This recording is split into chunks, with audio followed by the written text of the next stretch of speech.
Praise are you, Adonai our God, King of the universe, who gives the Torah of truth and the good news of salvation to his people Israel, and to all people through his Son, Yeshua the Messiah. Amen.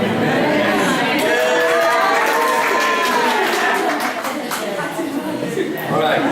Okay, just two things quickly before we get into your homework. As you guys know, Pesach is happening at the end of the month. Somewhere. Yeah, somewhere. And then once we do, we're going to, you guys are going to be hosting, all right? So please, if you could gauge or send us a list about the people you're going to have in your home, all right? You guys obviously have to learn to run seders, go through it, study it, understand it. So if you could email Tanya just a list of who you're inviting so we make sure we're not missing anybody. And then secondly, probably the week before, around the 20th to the 25th of March, we're probably going to, for anybody who wants to, go through the Seder with me and who has any questions and those sort of things. All right, make yourself available. We'll pick a date during the week, and then I'll take you through it. Help you understand the different symbols, the difference. You can go into the differences between generally what you find on everybody else's Seder plate and so on, and we can look at that stuff, alright? Okay. I hope you guys also started to clean out. As you well know, getting rid of the chametz in your home is a big thing. It takes time. Start now, don't leave it for the week before. Nando's sauce goes later. As long as you have the stuff that you need to use out and you focus on using that stuff. Okay? Need I remind you about a mitzvah that says, he who eats or has chametz in his house will be cut off from the children of Israel. Those are not my words. Those are your father's words. So pay attention and focus a little bit. Alright. Don't worry, we'll get into it for those who don't know. You guys all had homework, right? Yeah. Everybody's busy this morning, huh?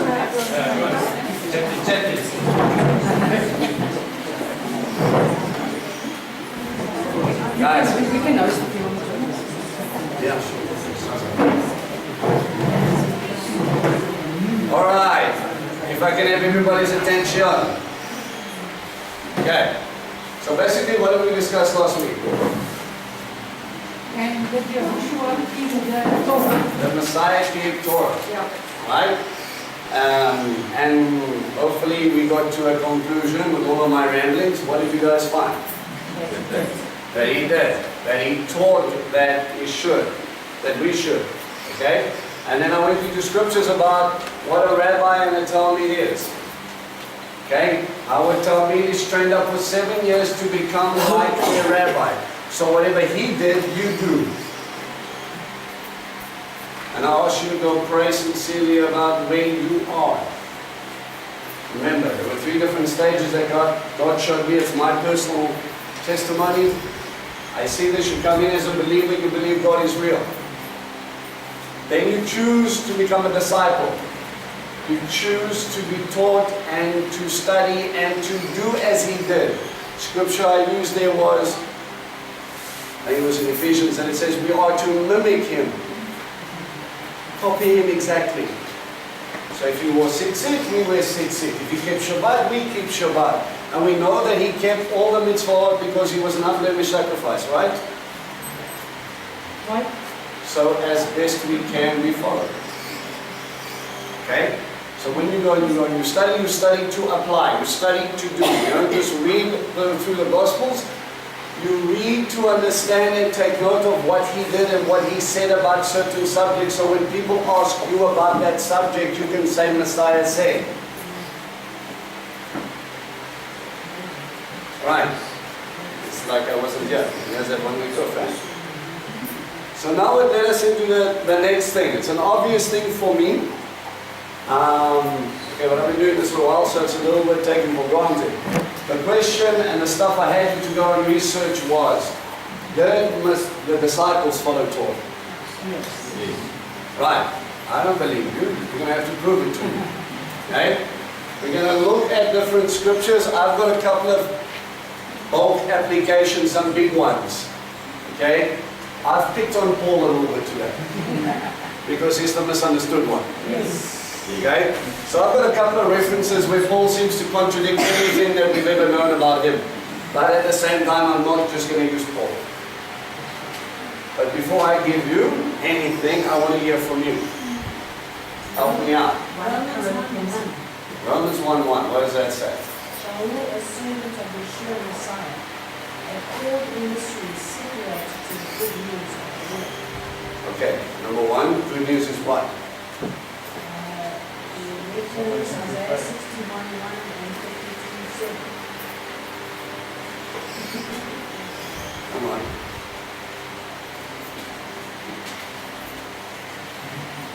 The reason I do this is because when we hear about the good news of the kingdom of God, we think this is a New Testament principle. It is not. Isaiah 52:7. Isaiah 52:7, if you want to follow along.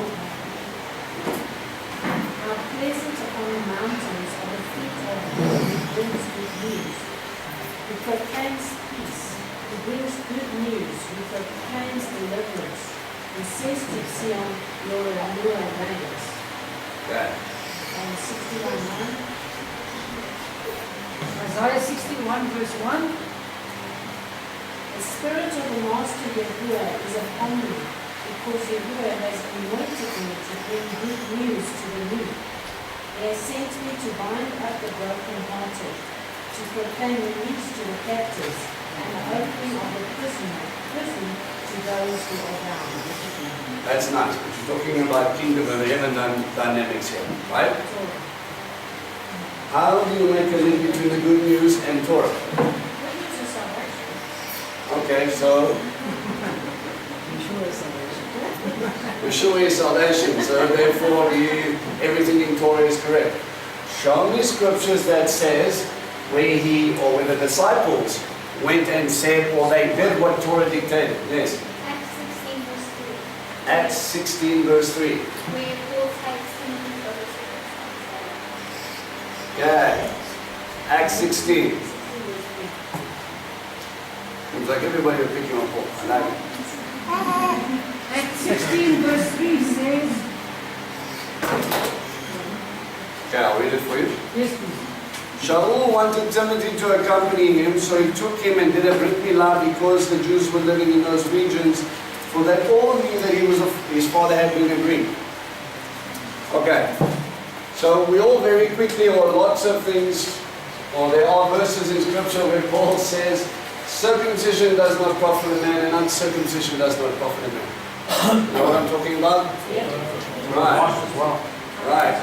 But here we find a man, the same man, coming along, and he takes, like I said before, this is a bit of a derogatory term, please don't use it, a mamzer, a half-blood. Okay, half Greek, half Jew. Now remember, circumcision was a sign of a covenant. Which covenant? Abraham's covenant, right? And the stipulation of that is, they will be my God and I will be, That will be my people. they will be my people and I will be their God. Okay? And we get into this mode of, this will be a sign of something that I'm going to do through Abraham. What was that? Now that was a sign. What was God going to do through Abraham? Multiply his seed. Multiply through his seed, and he would become a father of many nations and a father of kings. Okay? Through the nations. Alright? So we have Paul. Well, let me backtrack it. Whose responsibility was it to circumcise or should be leading the household? The father's. So it's daddy's responsibility to take his son and to give him a brit milah. Alright, I like the translation with this, a brit milah. Remember the word brit means what? Covenant. When you talk about circumcision, people don't understand that there's a covenant contract involved. So he brings his son into the covenant. His father, a Greek, did not understand that covenant. his father negated his responsibility and never brought him in. Shaul, Rabbi, Rav, Shaul, who sat at the feet of which prominent rabbi? Gamliel. Looks at this outcast. You're not a Greek, you're not a Jew, whose people are you? Now, if he took a complete Jewish person and he said, all right, well, you have to be circumcised, I don't know why they didn't, you could make a case and you could say, well, it must be only then for the Jews. But he didn't. He takes someone who doesn't fit into either camp. And he says, remember a covenant that you're going to be a part of. And he takes him into a Brit Milah.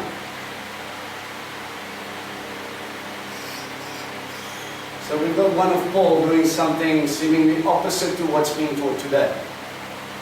Okay, give me another one. 1 Corinthians 5, 1 Corinthians 5. 7 and 8. That's about it. Okay, therefore cleanse out the old leaven, so that you are a new lump, as you are unleavened. For also Messiah, our Pesach, is slaughtered for us.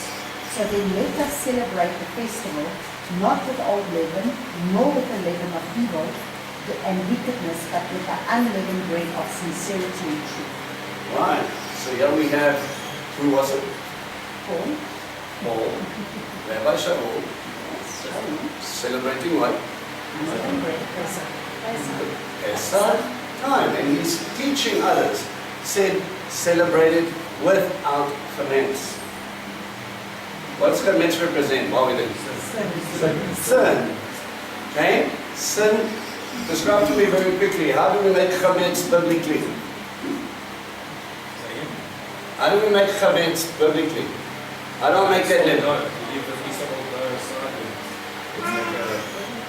Yeah. And then you stick that in with your new person. Right. You take a new piece, stick it in the corner for a couple of days and still it starts to grow stuff. Once it starts to grow stuff, you take that stuff and you work it into the new batch. And that's what puffs it up. So when he says get rid of the chametz, he's saying get rid of the front piece. That little thing in the corner that you've left there for a while. Right, that's why we talk about being humble over that time of matzah, right? We time and we relax, we not only relax, we humble ourselves knowing that it's not about us. We have to get rid of our sin. How many times do we puff ourselves up in our walk saying, oh no, we know a lot. And the more you know, the more you realize you don't know. And sometimes you just have to be brought down a peg or two and realize it's what God is showing you and it's not you. So we go through this process of being unleavened. And we get rid of this chametz so that we can be. Okay? So we've got Rav Shaul, Paul, teaching and celebrating a feast.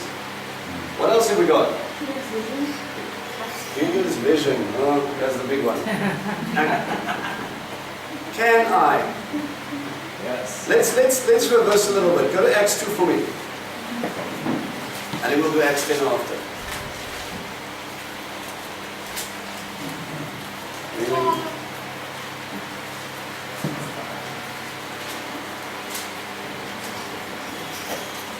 Okay, someone set the stage for me.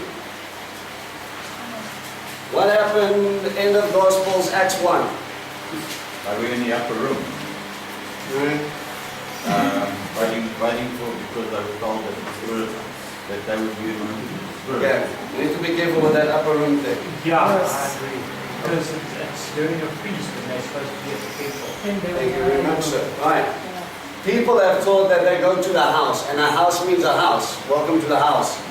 But in a Jewish mindset, the Mishkan was Bet HaMikdash, holy house. Okay? So when a Jew says, I'm going to the house, he's not going home. He's going to the temple. Okay? And I'm going to back that up scripturally in a minute. Okay? So, Messiah says, after he's ascended, he gives them the Great Commission, which we spoke about, go and make disciples. in the Galilee, brings them up, he ascends on the Mount of Olives, he comes and he says, just hang on a minute boys, I'm going to send someone who's coming. I'm going to send a comforter, I'm going to send a counselor, and it's good that I leave and I can send him because, why? Sorry? Right, it's impossible for Messiah to be everywhere at once. How am I supposed to teach everybody or help everybody? But God's very breath, the Ruach HaKodesh, can. And He can do something as well. He meets you on the inside and He starts to change your heart. Okay? Where the Word of God, Messiah in this form, is external. Okay? He saw, or let me just prove my point. Many people saw miracles or wonders of Messiah, but their hearts didn't change. They just wanted to see more miracles and wonders. But when the Ruach HaKodesh comes upon someone in fullness, all of a sudden something changes on the inside. Right? Okay, so there's a deeper working of God going on. So they go up, and it says, chapter 2, verse 1, the festival of Shavuot arrived, and the believers in what? Oh, believers in Messiah? All the believers of Messiah were gathered together in one place, temple. Suddenly there came a sound from the sky, a roar of a violent wind, and it filled the whole house where they were sitting. Then they saw what looked like tongues of fire separated that came to rest on each one of them, like I said to you before. You got Shavuot part 1 and Shavuot part 2. When God descended on Mount Sinai, sound of rushing wind, fire coming down. Fast forward, 3,000 people died. Shavuot part 2, God descending down on a mountain, Mount Moriah, Mount Seir, pick one. And the same tongues of fire with the sound of a rushing wind happens, but instead of separating, goes onto a people, and in the middle of those two we have a similar sort of happening on the Mishkan. God descends and He goes into the tabernacle. God descends and this Ruach HaKodesh goes into people. Is that making sense? Okay? Then they saw what looked like tongues of fire that separated itself and going to rest on each one of them. They were all filled with the Ruach HaKodesh and began to talk in different tongues as the Spirit enabled them to speak. Now they were staying in Jerusalem, religious Jews from every nation under the heaven. When they heard the sound, the crowd gathered and they were confused because each one heard the believers speaking in their own language. Very quickly. Talking in tongues is enabling you to speak into foreign languages. Okay? I don't prescribe to the barking like dog and moving like cow's theology. Read what it says in Acts 2. Totally amazed, they asked, how is this possible? Aren't all these people who are speaking from the Galilee? How is it that we hear them speaking in our native languages? You've never learned Swahili, and here you are speaking it fluently. Right? We are Parthenons, Medes, Lamanites, residents of Mesopotamia, Yehuda, Cappadocia, Pontus, Asia, Phrygia, Pamphylia, Egypt, parts of Libya and Cyrene, visitors from Rome, Jews by birth and proselytes, Jews from Crete and from Arabia. How is it that we hear them speaking in our own languages about the great things God has done? Amazed and confused, they went on asking each other. Then Peter gets up and he explains what's going on, because there's a guy there that says, they're drunk. And he says, no, it's 9 in the morning. What happens at 9 in the morning when you're in Jerusalem? Praise. Then he explains. Now, Peter, emboldened, changed from the inside out. Something has happened here. Remember, not too long ago he denied Christ 3 times. Now he's standing on temple steps telling them all that they were wrong and they killed the Messiah. What happened? The Ruach HaKodesh happened. Messiah had no problem walking into temple around Pesach time and started flipping tables. We must understand what a skanda that was. You spend weeks cleaning out every corner of this place. And then they've got animals in the court of the Gentile. He makes a whip and he starts flipping tables and he starts. What happens when animals get scared? They'll just run their poop. Adrenaline happens. These are animals of prey. They run. You know, there's a funny thing, it happens in humans as well. We don't talk about it all that much. Is that when you go through, when adrenaline really kicks in, you know, people, you get the butterflies in the stomach thing. You know what that is? It's blood leaving your digestive system and it's getting pumped into your bigger muscle groups. Yes. Why? Because it's fight or flight. So I'm either going to start swinging like a crazy person or I'm going to run really fast in the opposite direction. My body at that point says survival. I don't need to worry about my digestive. I also don't need to worry about holding on to my bladder. And we have many documented cases that when people get stuck in big situations, they soil themselves. Same thing with animals. So if I'm flipping tables and I'm cracking whips and I'm shouting at the top of my voice, filled with fury and fire of God, because they've made this place a den of thieves instead of a house of prayer. All of a sudden, your Temple Mount platform is being defiled.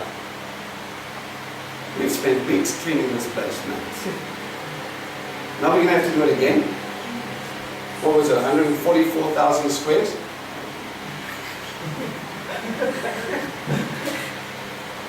You're going to be there a while. You're going to be there for a while. And you have to clean up and you have to go do that. Here, all of a sudden, he's acting like he's rabbi. Okay.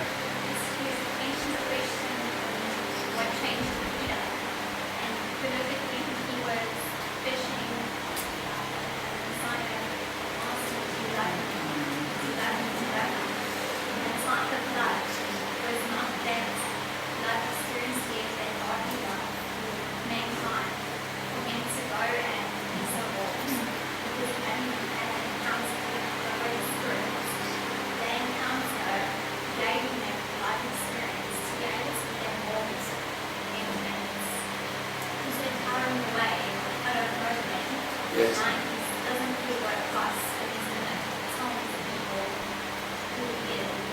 Right. Absolutely. That is a love for the Father that pushed him into it, but the fact is that transformation happened. Now, if you carry on reading the story, I don't have time to go into it, is that all of a sudden 3,000 people get saved.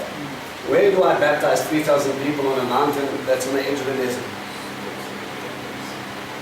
The springs just northeast of Jerusalem, there was fresh water running out to our pools. You're talking about the Gihon? It's not big enough. They're not big enough. The pool of Shalom is wall to wall. And they also don't have a complete covering. Remember, your mikvah, completely naked.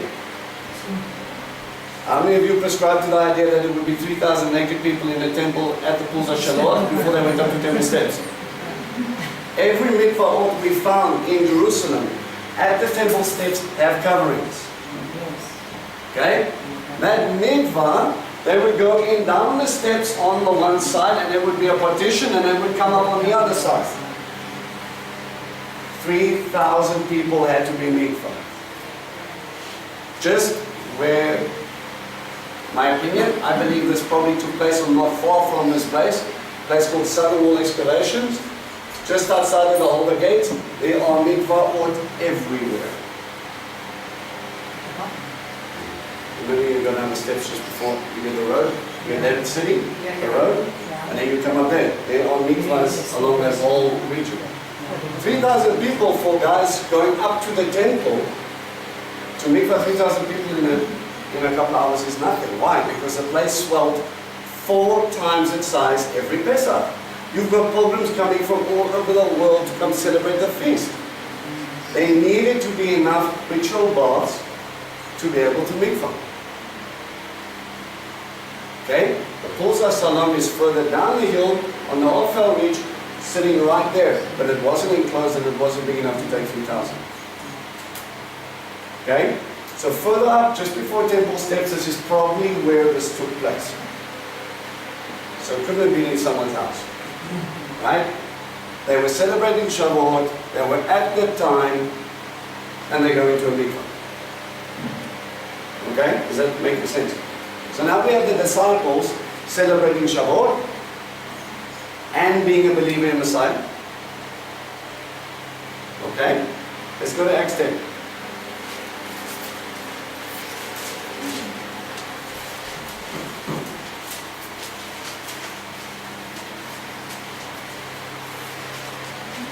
Alright.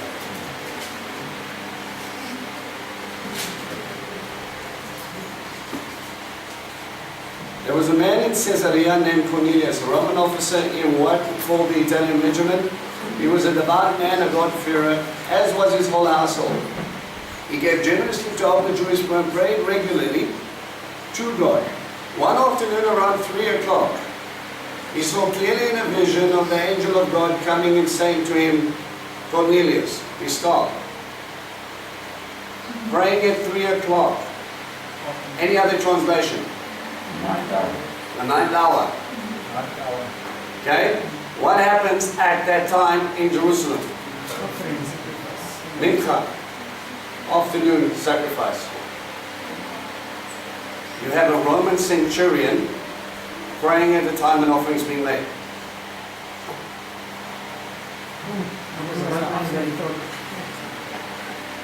God does not say, "Oi, Roman guy, what are you doing? You're not Jewish, don't stress about it."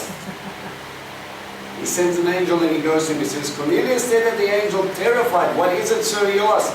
"Your prayers were by the angel, and your acts of charity, tzedekah." Remember, the Messiah said, if you give with a good eye,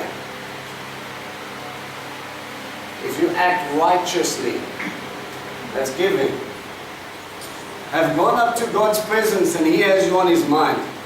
I just want to pause there for a second. Can you imagine someone telling you that? The creator of all things, with all these millions and millions and millions and billions of people, and He's thinking about you. Okay? Now He sends some men to Jaffa to bring back a man called Shimon, who is also called Peter. He's staying with another Shimon, the letter Tanner, who's his house by the sea. As the angel had spoken to him went away, Cornelius called 2 of his household slaves and 1 of his military aides, who was a godly man. He explained everything to them and he sent him to Jaffa. Okay.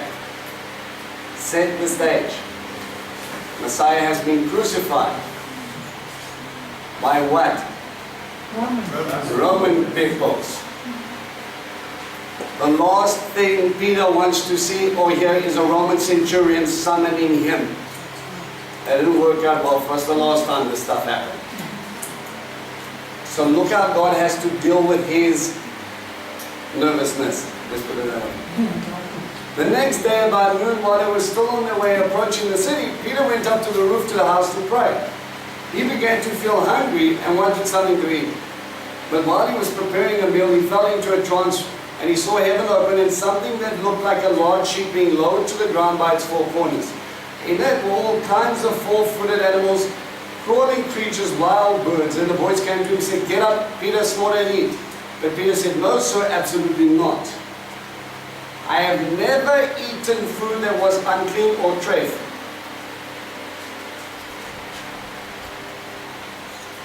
This is after the ascension. If Messiah taught that all things were clean and permissible to eat, why did Peter not listen? Sorry, that comment was added in 1926 by one of the translators. Absolutely. 100% correct.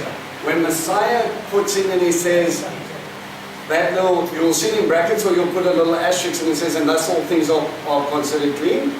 In most of your translations, it will tell you that's not in the original text. But we read it as it is. Right? Because you never look at the markings on the side of your Bible.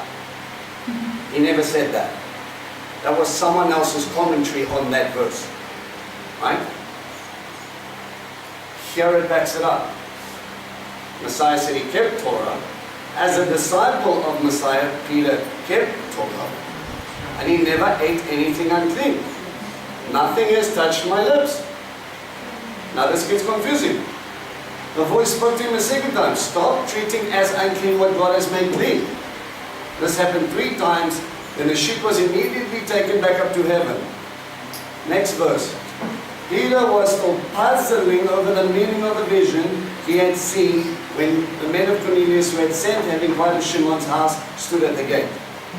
How could God tell me to eat something unclean? Something's not right. He didn't just say, I had a moment with God. He said, I must eat unclean things. So I do. That's also an example of testing every spirit. Absolutely. But yeah, we know he gets the revelation a little bit later, but people stop here. Now, this is an interesting thing. When you go to Jaffa, okay, Joppa, when you come up to the port, there's no real place where they've got like these, what can I say, these platforms that you can go out and you can go and offload the cargo. Okay, it is an ancient natural port. So what they would do is they would pull up alongside, they would take off a 4-cornered mast, okay, the sheet off the mast, they would lay it on the floor, they would put all their stuff in, they would take all the corners and they would hook it up, and then they would turn the arm out and they would drop it on the side. They would take all their stuff up and then we would pick up the sheet and we would put it back. Peter was sitting on a rooftop in Jaffa. They were doing this in front of his very eyes. This is not something new to him. God is saying they're unloading things. Gifts have come. This is part of trade. Okay? He goes further on.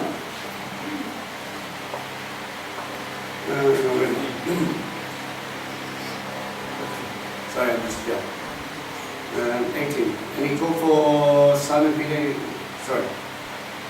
People were still puzzling over the meaning of the vision he had seen when the men of Cornelius had sent and inquired of Shimon's house, stood at the gate and called out to ask him if Simon, known as Peter, was staying there. While Peter's mind was still on the vision, the Spirit said, 3 men were looking for you. Get up, go downstairs, and have no misgivings about going with him, because I myself have sent them. Okay. I'm nervous, but God has said I must go. So Peter went down with him, and he said to the men, you're looking for me, here I am. What brings you here? They answered, Cornelius, he's a Roman army officer, an upright man and a God-fearer, a man highly regarded by the whole Jewish nation, and he was told by an angel to have you come to his house and listen to what you have to say. So Peter invited him to be his guests. If that reaffirmation did not happen, Peter would never have come out. Roman-Jewish relations, not good. Okay, if you go to Israel, there's 2 lovely examples. Mount Arbel and Gamla. In the Galilee, where Peter grew up, you've got 2 bookmarks virtually running across the top of the Galilee.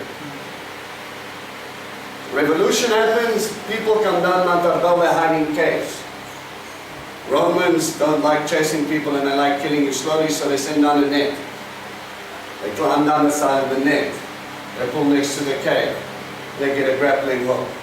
They throw it in. They yank. Wherever it catches, they pull and they throw you off the side of the cliff. Yes, I have to explain it like that. Yes. Then on the other side you've got Ghana, a zealot community, passionate about God. Said we would rather die than bend the knee to Rome. Zealous. Remember? Give me an example of a zealot. Probably Barabbas. Probably Barabbas. A revolutionary is what they call him.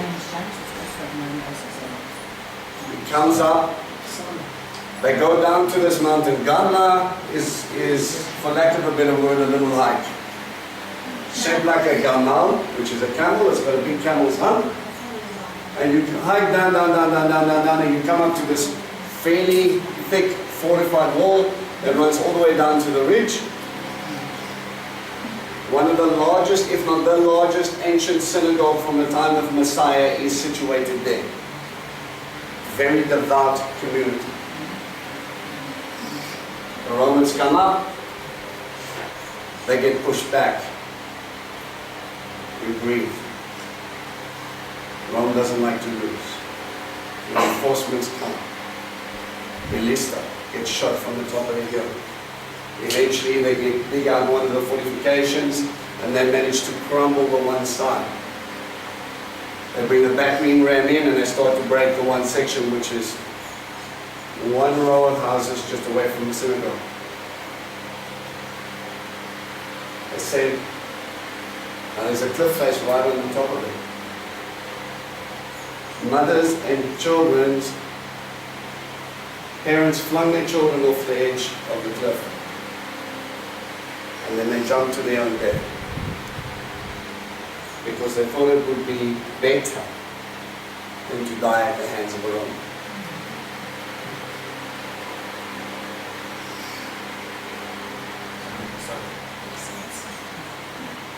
In comes the Roman army officer and says, "For the pleasure of your company." Messiah is just a cherry on the cake for what has been going on in that country for years.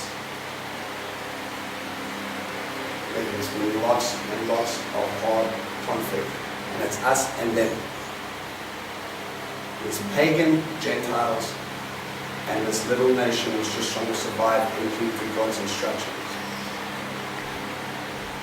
Sadly, as much as Hellenism happened, we have lots of bad Jews who are slowly assimilating into Hellenistic or Roman life and loving it.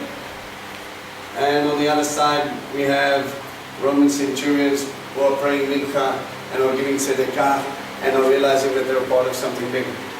This God we serve, this God of Israel.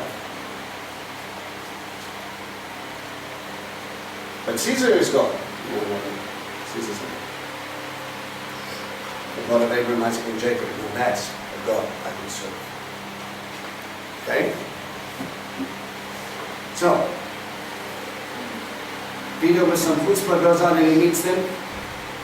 The next day he got up and went with them, accompanied by some of the brothers of Yaffo. And he arrived in Caesarea the day after that. Cornelius was expecting them. He had already called together his relatives and close friends. As Peter entered the house, Cornelius met him and fell prostrate at his feet. This is a Roman centurion. He bows to no one, let alone a common dog of a Jew. I'm using that terminology because I want to get you their way of thinking, okay? They treated them like nothing. They had no love for this nation. If you were in Judea, generally you did something wrong. You wanted to be in Rome. You wanted to be in places that were of influence and power and culture.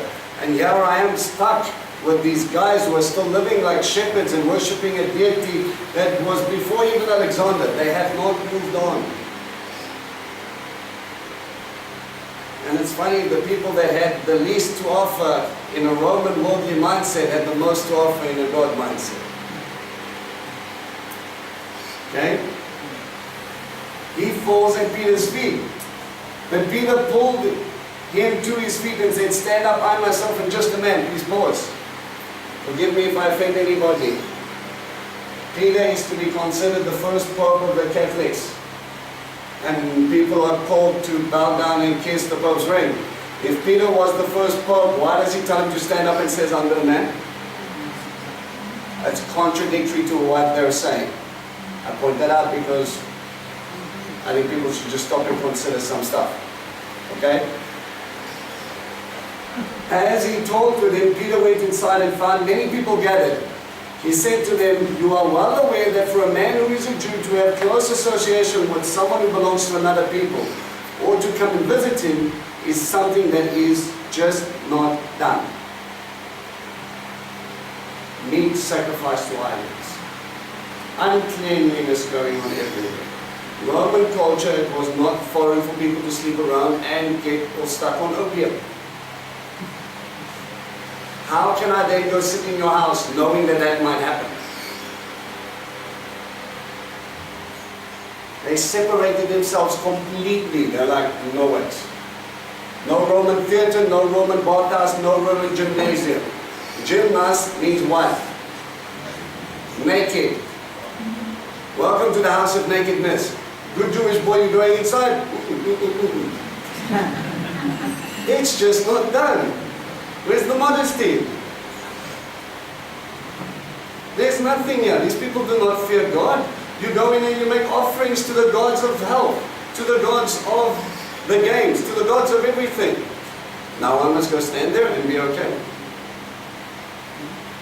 Am I starting to hit on how countercultural this was? But God has shown me, mark it down, do whatever, put an asterisk. This is the revelation of the verse. This entire story happens to go in here.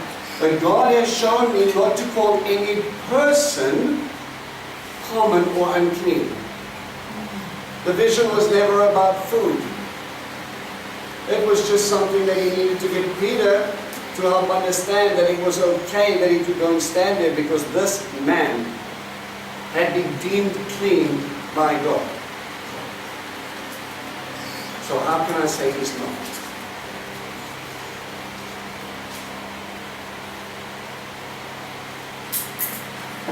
So when I was summoned, I came without raising any questions. I'm sure he was having a lot of questions going between him and the Father.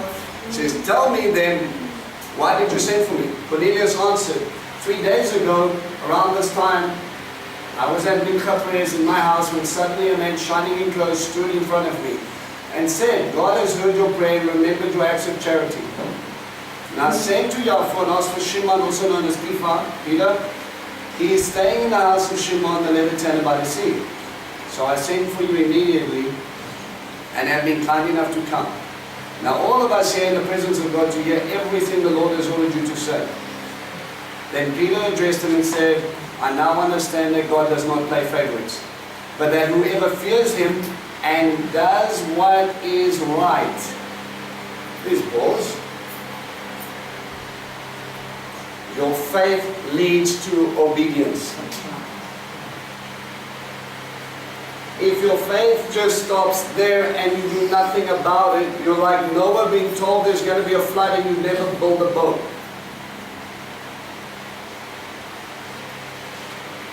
Too many people declare their faith in God but don't act like He's on the throne. We believe that God or Messiah has been raised, but we act like He's still on a tree. Okay. But here has also reference to the law, and that also comes with the end of the spirits of Torah. That's like lost spirit that comes through that reference of the honesty. Then will actually do his laws, his instructions, because the spirit for us to be able to do that. So if we have this, that's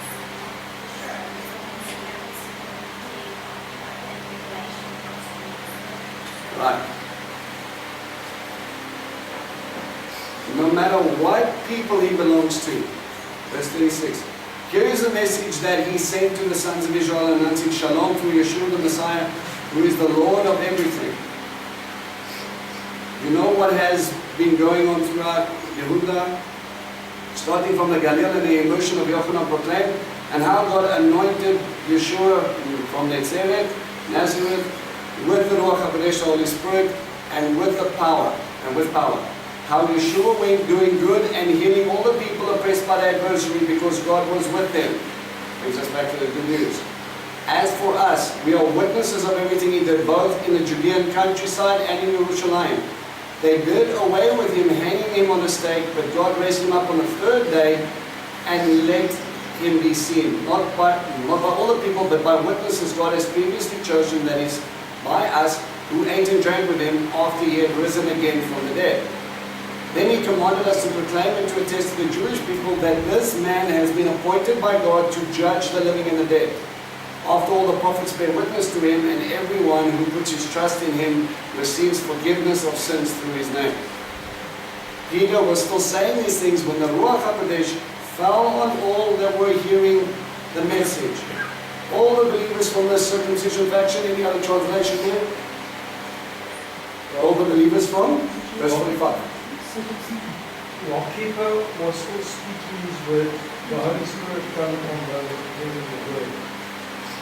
Karen? From those of the circumcision who believed were astonished, as many came with Peter because the gift of the Holy Spirit was poured out in the nations. Right. What is circumcision a euphemism for in this time? Covenant for Jewish. That we're talking about Jews. I do not prescribe to the fact that he knew all of them were circumcised because they were not wearing pants. It's obvious. Okay? He was sitting here and he was talking to Jewish people who believed that we were completely separate. We had been separate from the Gentiles. We were holding ourselves holy. And they could not believe that the same Ruach HaKodesh, this Holy Spirit that was poured out on them in Acts 2, the pouring out of the Holy Spirit was poured out to Jews. Acts 2. The first Gentiles, really, is Cornelius.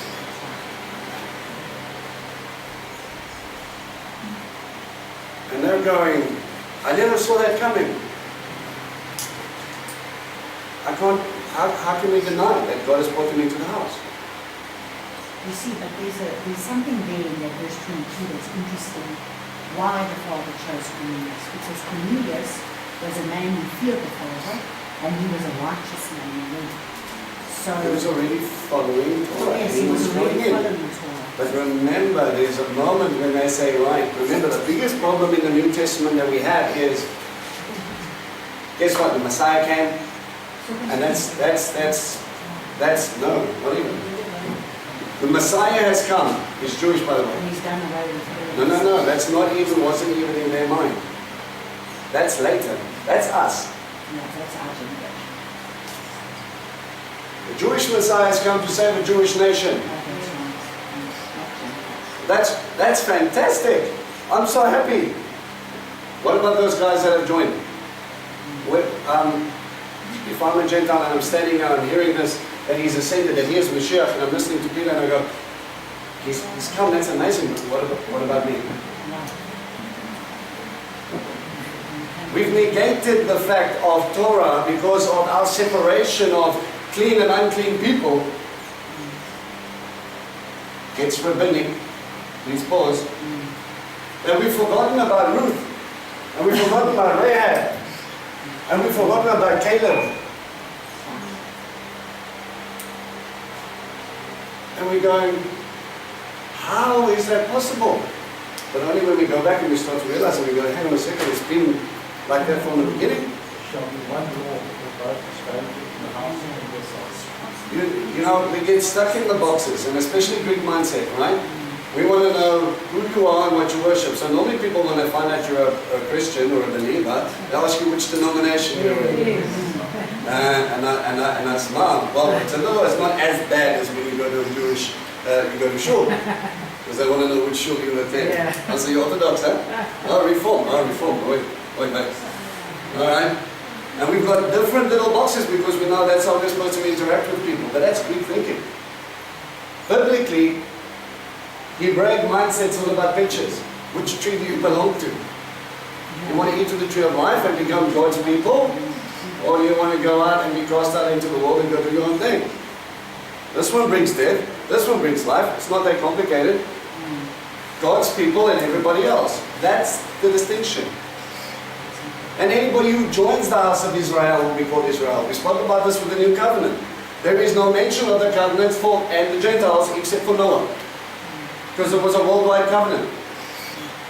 If you want to be part of a new covenant, you have to belong to Israel. If not, there is no addendum A/B, C that means, oh, okay, but you're of A. It doesn't work.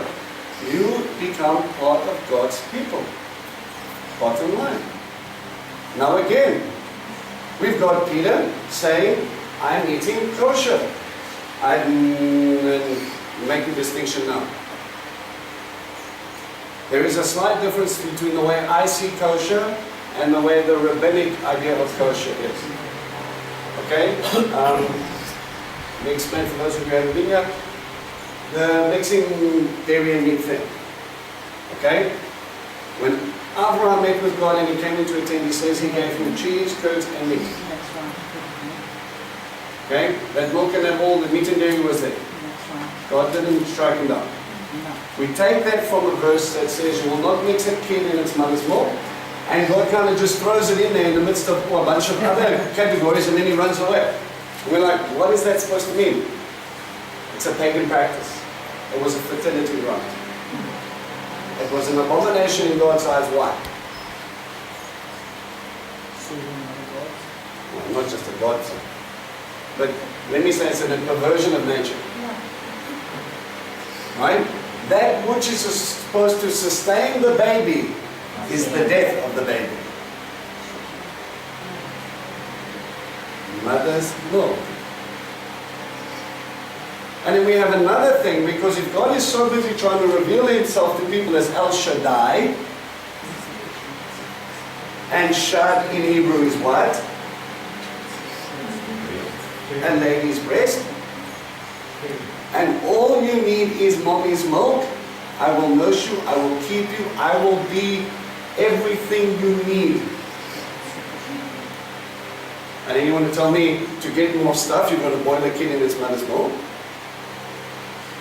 Are you perverting my idea of what mommy's milk is? Is it the death of you or is it supposed to be the life of you? Never mind that, it gets more complicated. When the word chalav is milk, the word chelev is fat. Since we don't have vowels, it could be either. Problematic. Do not boil a kid in its mother's fat. Huh? Some rabbis go to the idea that you're not allowed to slaughter or take away an animal from its mother and it's slaughtered in both at the same time. Sorry? That too. Do not cause extra trauma than what you have to. In both instances, I personally believe it's boil a kid in its mother's milk because we actually have evidence by the Bukharitic test. Ugad is a place just, it's north of Israel, where they found Canaanite documents, and that was a pagan practice at the time. Okay? So again, he warns us, you're going to worship me and you're going to live kadosh, sanctified and separated to me, you will not act like them. And a lot of the mitzvot, sorry sir? Not in the way of the Right. Don't mix it up like Balaam before Pinchas has to happen. Huh? Don't worship me their way. They've perverted it and that's why they're getting kicked out of the land. Don't mix. Alright. Okay. Go to Acts 15 for me.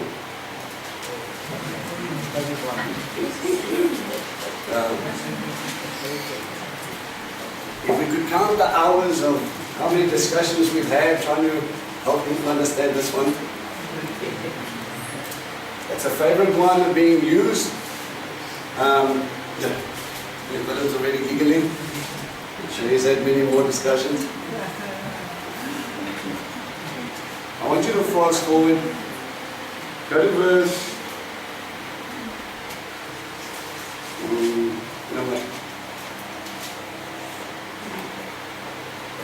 Let me read. If you don't mind, I'll jump around. Just go and read this in context. Okay, there's a couple of very interesting things that we're going to look at here. But some men were taken from Yehuda to Antioch and began teaching the brothers, you can't be saved unless you undergo a Brit Milah prescribed in the manner prescribed by Moses. Any other translation? You cannot be saved unless you are circumcised. Why? We've got a few problems with that. Okay? Abraham was not saved because of circumcision. He was considered righteous by his faith, which led him to trust God, walk out his obedience with God, was loved by God, and eventually a really old man decided it was a good idea to have a seal of a covenant that God promised him. He was already righteous before the circumcision. If our thing is righteousness, how am I declared righteous? And this was a big problem in the New Testament. How am I considered righteous that God would accept me? Now we've got a couple of problems.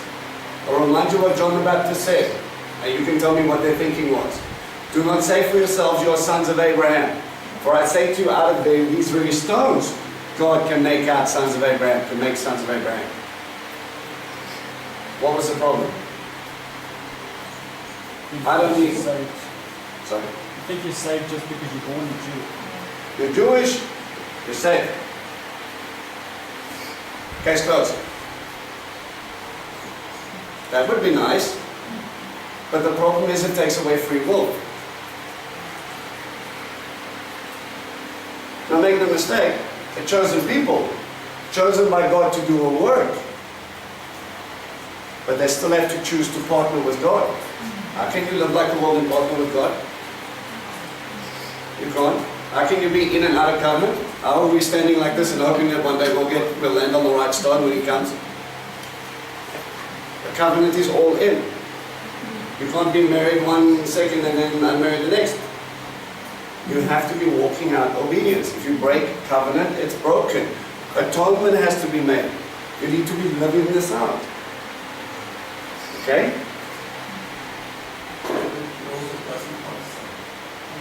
Right. It also justifies sin. It's okay, I'm saved, I don't really have to worry about what I'm doing. Is that the heart of a father? Go out and sin. It's okay, I'll take care of everything else later. Remember, disobedience to God brings death. Why would a loving father want you dead?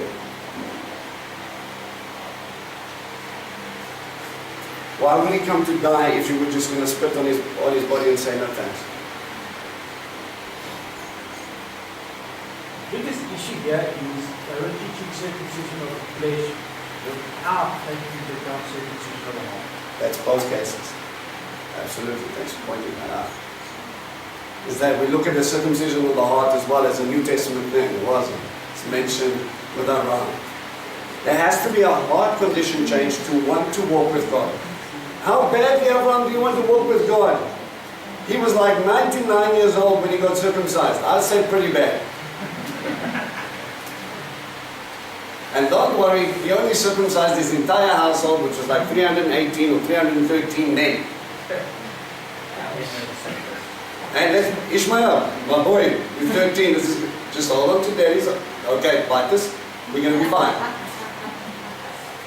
You don't have creams, you don't have antiseptics, you don't have a nice operating theatre. You have a flintstone and a will to please your Father. Yeah, we know the story of Shechem. But they wanted it. And as we went through the covenants before, every sign, every covenant is built on top of the foundation of the other. All still stands. It is an eternal sign. And the men looked down in nervousness. Let's go talk to me. They were preaching that to be saved you had to become a Jew or undergo circumcision. We can argue this case both ways. Why do I have to convert to have a Jewish Messiah when He came to die for the entire world? If He died for me, He thought I was good enough. That's not affecting my obedience to Him, but I don't have to fit into that block. Is that also making sense? Okay? This brought them to a small measure of discord and dispute with Shaul and Barnabas. So the congregation assigned Shaul and Barnabas and some of themselves to put this question, the She'ilah, before the emissaries and elders of Yerushalayim. Okay. He goes on and he talks to them, and they lay out what God has been doing outside in the nations, and how the Ruach HaKodesh is being poured out, and people are coming into the kingdom. And they cannot deny it, and they get excited. Okay? Fast forward a little bit. Why don't you go to verse 19? Now remember, there's a couple of big names in this council, hey?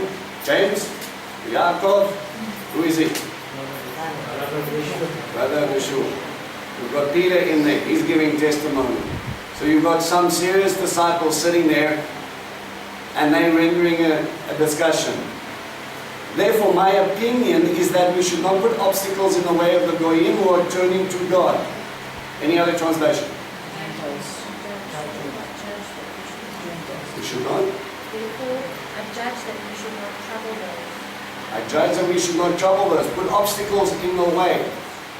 Instead, we should write them a letter telling them to abstain from things polluted by idols, from fornication, from what is strangled, and from blood. Please pause. Dot. Now, we know that when Paul went on his missions, he landed and he went into the synagogue on Shabbat. And he taught Torah. I've got verses to back this up. On Shabbat. And that was what he used. So, you as a God-fearing person who knows nothing about Torah, you come in and you sit there and you listen and I say, guys, for you newbies out there, we've got 4 basic entry requirements. No fornication. How are you, as a Torah-observing Jew, going to teach about fornication? Describe fornication to me.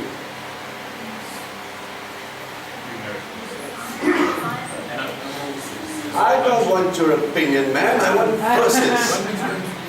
Yes. Yeah. You remember, Paul used Torah.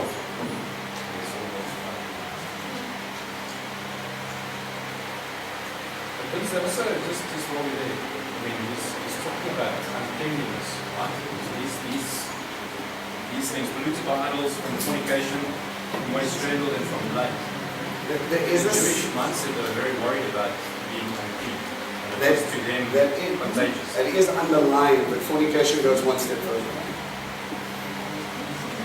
Leviticus what? 18. Leviticus 18. Has anybody ever read Leviticus 18? Is anybody traumatized that God actually had to write some of this stuff down? You can read some of it. Everybody, try not to get strong. What age children were Just hang on here. Sure. What does fornication mean? My opinion, God's answer. So it does, don't have sexual relations with your mother, your father's wife,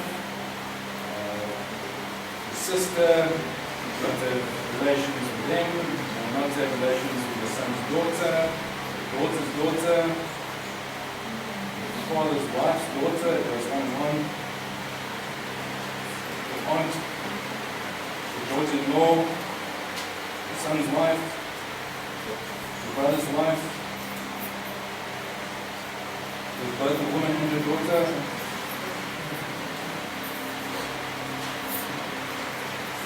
Your sister. We're starting to make my point. Goes into animals.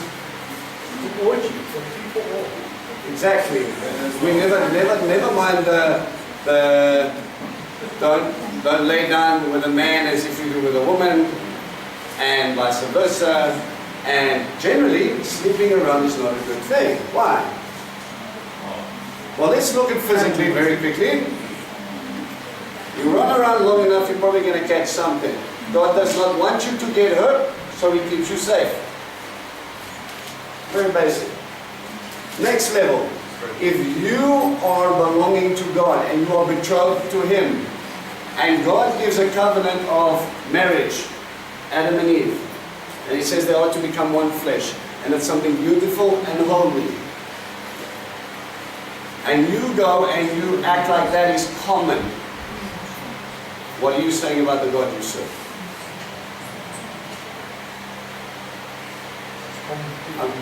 I want to strike hard issues here, guys. It's not just a list of do's and don'ts. These things are underlined.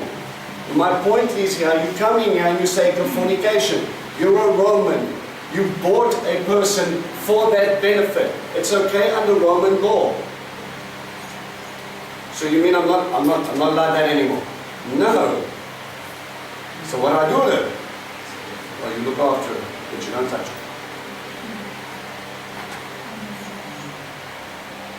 But nothing.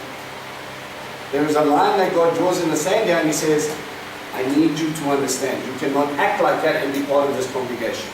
Yes, sir? There's another very interesting point, which I was reading an article about it.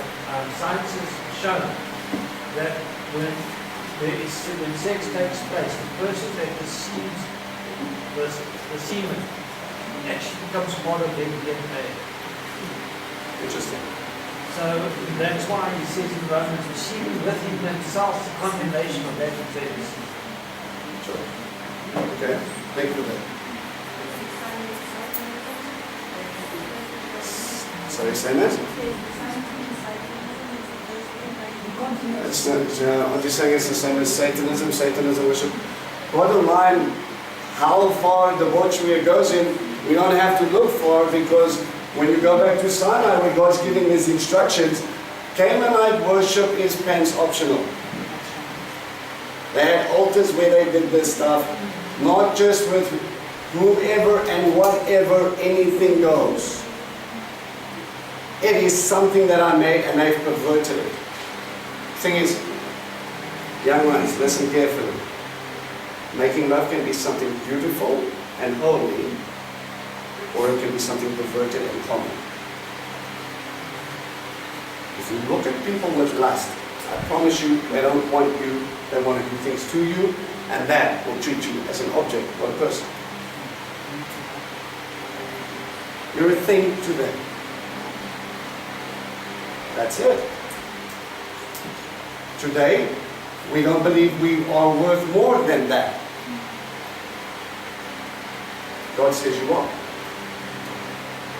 Why are you selling yourself short? For what? He died to have you. Don't make yourself anything less. And if any man or any woman treats you as less, they're probably not going to stick around for you when you need you for the rest of your life. Okay? So he talks about fornication. From what is strangled, and from blood. How am I going to teach them that? Well, what's wrong with being strangled? Well, the problem is the blood never leaves the body. When I'm strangling something, toxins get released, it releases into the flesh. It makes it unclean. It's poisonous and cruel. The number one choice, the number one way that people slaughter pigs in the United States is strangulation.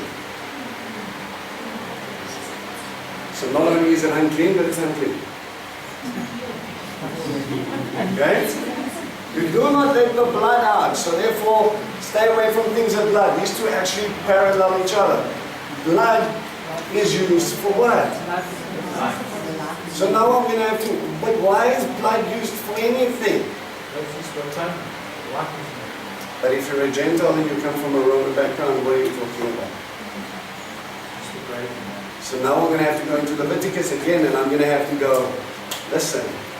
17. This is what we use blood for. You understand what it does. Then you understand the blood of Messiah.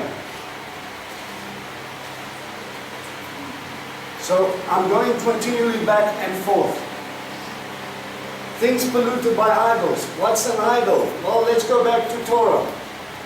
Do not make for any graven image of heaven above or earth below. Do not try and capture my image.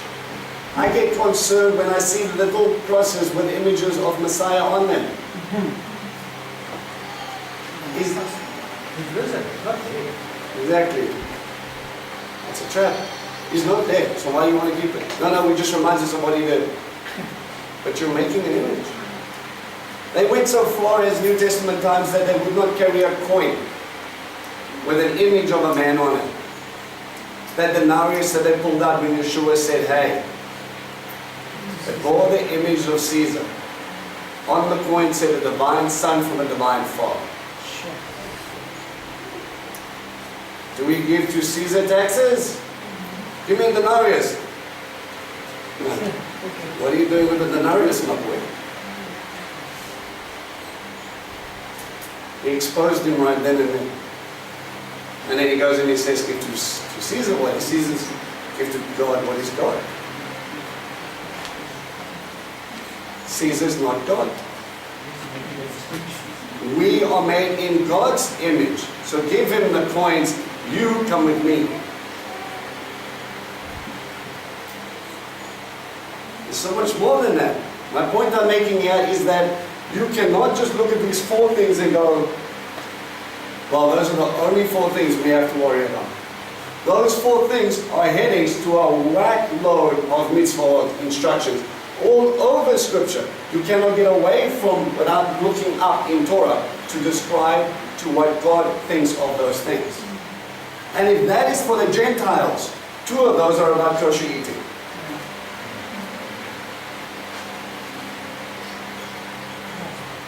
We should say ethos. Because if I don't kill it properly, it's unclean. And if I consume the blood, it's unclean. So what's unclean and clean? Well, let's discuss Leviticus again. It says they went there with this letter and he spent a month. If it was just 4 things, I don't think Rav Shaul would be like, guys, I'll end for a week, but I've got other things to go and do. 4 Shabbats of teaching. It talks about the necessities, so those are the 4. Listen to the next verse. Yeah, the next verse sums it up. Verse 21. For from the earliest times Moshe has been in every city those who proclaim him, with his words being read in the synagogues every Shabbat. Sure. So they're going to come to the Shabbat, they're going to know the truth of what is being read in the Torah. You're sitting in a synagogue. You're listening to Rav Shaul. He's busy telling the guys who know about it. And he goes, for you oaks who don't know much, let's just start somewhere. The simple fact of the matter is, guys, if you walked up these stairs and I said there's 613 mitzvot, keep them all or leave. You either with this. Me, I would have no people here. I read the other day that most countries have over 2,000 main laws, and nobody has a problem having to keep to those. When you hear that there's 613 in the word, wow, that sounds scary. It's But very it's not actually exactly. It's not, because there are mitzvot that you can't keep that apply to you and some that don't. It's very simple, guys. Mitzvot for men and mitzvot for women. Mitzvot for kings, mitzvot for priests. You're not trying to memorize 613. But I need to understand. You need to understand that if I understand what is required for my wife, I act as a better head of the home. And if I understand what's expected to me from the priests, when I go up to worship, or when I go up, when we're different functions. But if I go up to the Mishkan and my priest looks at me and he goes, just pass me a pig, I'm going to go put it on the altar. I should back away slowly. And go, yes. And then I would go, hang on a second, this place has been defiled. I've got a problem here. Okay? Understanding this mitzvah will only get you closer to understanding your Father. Every instruction is given so that you reveal so that He reveals His character to you. There's a extremely disturbing double standard by that interpretation of Acts 50. If we just consider those 4 laws and just take the first 10 commandments, you'll notice that in those 4 laws there's nothing about stealing, murder, coveting, bearing false witness, misusing God's name. So if you even grant their position that they only look at these 4 laws, then they must say, well, it's fine to misuse God's name because it's not part of these 4 laws. And then suddenly the double standard comes into play. Oh, no, but. Yeah. So you can't have your cake and eat it in both these interpretations. But what I say is disturbing about this is because if you read this passage, the angle that is approached with this passage is, how can I use this passage so that I don't keep God's law? Instead of, let me understand what's going on. Absolutely. So yeah, nothing's mentioned about murder. Nothing's mentioned about stealing. So does that mean everything else is okay? No. It's not this. We don't want to argue those points. Okay?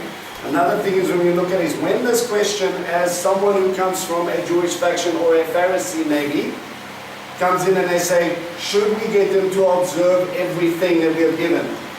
Talks about obstacles put in their path. It's not just the 613, it could be so many more. Now we have to talk about the netliat. What's unclean? Anything you don't wash, when you touch when you don't wash your hands 3 times up to the wrist.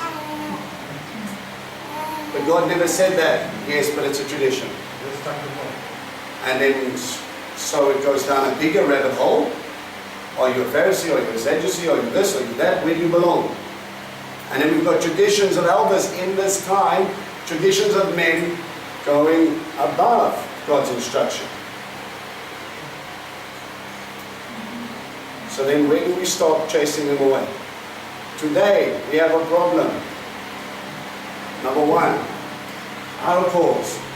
Because Gentiles have not been there for Jewish nation during Holocaust and all types of other funny things, the Crusades, etc. They don't want to share anything with you. You go to a frum area, they do not even want to talk to you. Problem. We did that. Then you've got other issues. There's a whole bunch of debacles that are going on where they've gotten to the place that because of your complete uncleanliness, we will not even usher a word. God called everybody to be a light unto a nation, a light unto the nations. How am I supposed to bring people in if I'm so busy being closed off? But there are standards which you need to uphold. And this, as a community, needs to uphold. How can God dwell amongst them? We need to continually check our walk. Anyway, go to Acts 21 for me.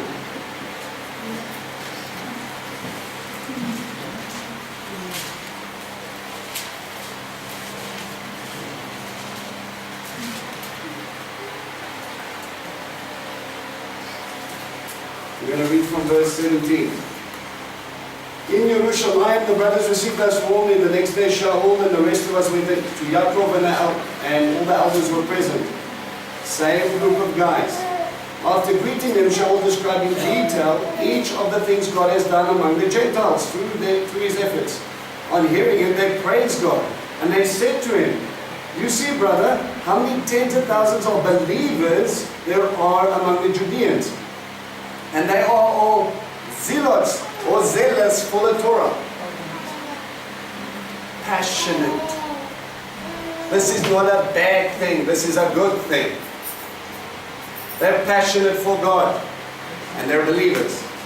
Now, what they have been told about you is that you are teaching all the Jews living among the Goyim, the nations, to apostatize from Moshe, telling them not to have a Brit Milah for their sons, and not to follow the traditions. What then is to be done? They will certainly hear that you have come. So do what we tell you. We have 4 men who are under a vow. Take them with you and be purified with them and pay the expense connected with having their head shaved. What type of vow have they taken? Nazarite vow. Paul is under a Nazarite vow. Then everyone will know that there is nothing to these rumors which they have heard about you. But that on the contrary, highlight, mark, whatever, you yourself stay in line and keep the Torah. People quote Paul left, right, and center to say, no, no, no, you don't have to worry about that. That verse clearly states he kept it all. Okay? Go to Acts 24 verse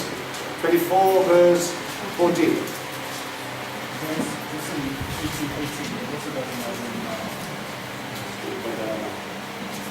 Act 24. 14.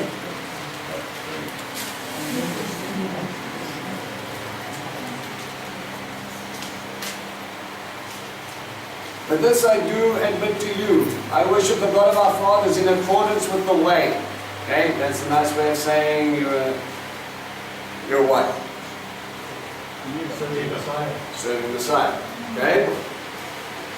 I continue to believe everything that accords with the Torah and everything written in the prophets. Again, I keep Torah. I believe it all. Okay, Regan pointed out, Acts 18:18 talks about him going underneath the Nazarite vow. Also, you can look at Guys, 17. yeah. 17 with Koreans. I want you to go to Galatians. I want you to go to Galatians 3.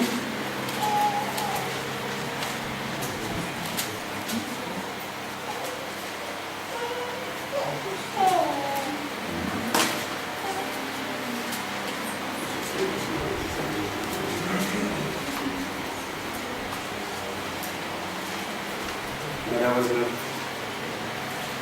Go to Galatians 5. Sorry.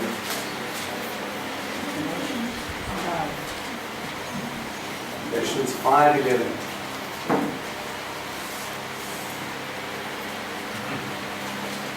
Okay. Now remember, in Galatians it says that circumcision profits meant nothing, and then he talks about telling people to go chop off everything, and he's just sick and tired of this whole circumcision debate.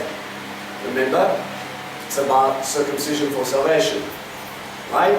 Listen to what he says in 11. And as for me, brothers, if I am still preaching that circumcision is necessary, why then am I being persecuted? Hang on a second. Paul says circumcision is necessary. Yes, we make an ordinary line downstairs. Now we can just use scissors. I hope I'm building up enough of a case here. People look at stuff, they take it out of context, they don't understand the heart behind it. But ultimately there are many different verses that prove. And like I said, I was picking on Paul today. He was Torah observant. He continually followed Torah, celebrated feasts, kept traditions, circumcised people, taught people on Shabbat in whatever synagogue they were in, so he kept Sabbath. There's a portion where he rushes to get home to celebrate a feast. He goes to temple, he pays an offering in connection with the Nazarite vow. How then can we say that any disciple was not Torah observant? But that's exactly what we teach. We negate the fact that Messiah said, as we discovered on the Sermon on the Mount, I did not come to abolish, but I came to fulfill. And in Hebrew that means to lift up and establish Torah. And his disciples were there to mimic him, walk like him, act like him, did the same. In fact, you know what, let's finish up with, let's go with, there's a lot in 1 John. No, let's do that. Let's go to 1 John 2. And then I want to finish off with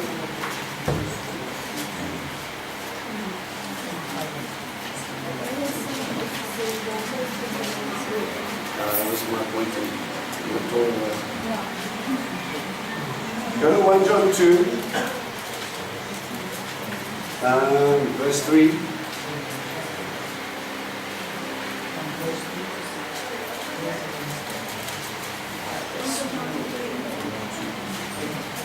Okay, 1 John 2 verse 3. The way we can be sure we know Him is if we are obeying His commands. Anyone who says, I know Him, but isn't obeying His commands is a liar. The truth is not in them. But if someone keeps doing what He says, then truly love for God has been brought to its goal in Him. This is how we are to be sure that we are united with Him. A person who claims to be continuing in union with Him ought to conduct himself or his life the way He did. Guys, this is a love relationship. Don't get stuck into this thing of we do this or else. Many a discussion I've had where people walk up to me and they go, why? I look at them and I say, why not? Why should we do this? Why wouldn't you want to? If this pleases your Father, what's there to lose? Well, Paul said, follow me as I follow Messiah. Exactly. And Messiah for Torah, we lived it out, and hence everything is about pleasing Father. How am I going to be a light unto the nations? When God has given us the stipulations on how to live, if I act like the world. Go to James for me quickly. And John is full of that, eh?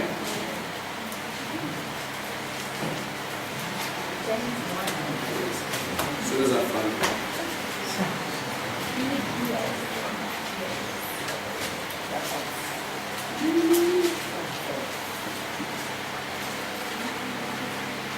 Yeah, James is hiding from me. Show me you do it. James 1 verse, oh wait, I found it. James 1 verse 21.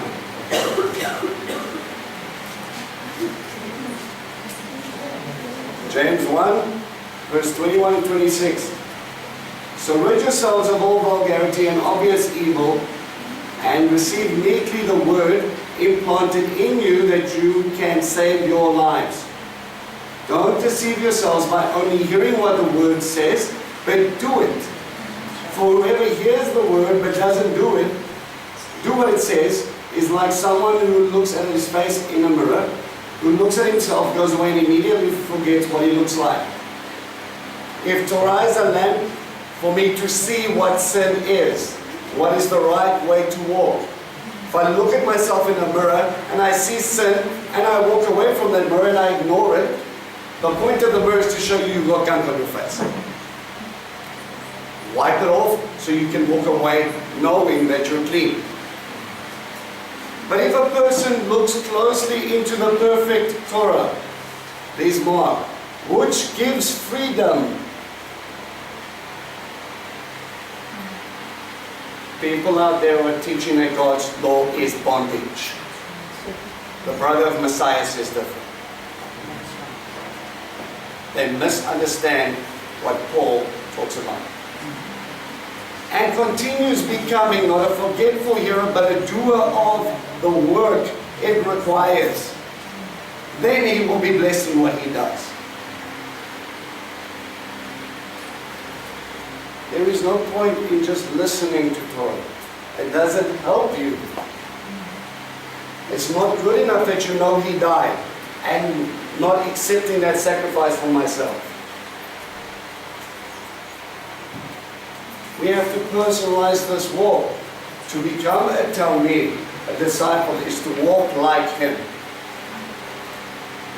to act like Him, to love like Him. I cannot pick and choose which ones I want to follow and which I don't because it's convenient for me. Guys, this is a hard thing. It is about you letting go of you. It's about you saying, I've done it my way for so long, but now I want to do it your way. So do it. If He says, do X, Y, and Z, then that's what we do. Count the cost. It's probably going to cost you something to follow, but it'll give you life. If you ignore it,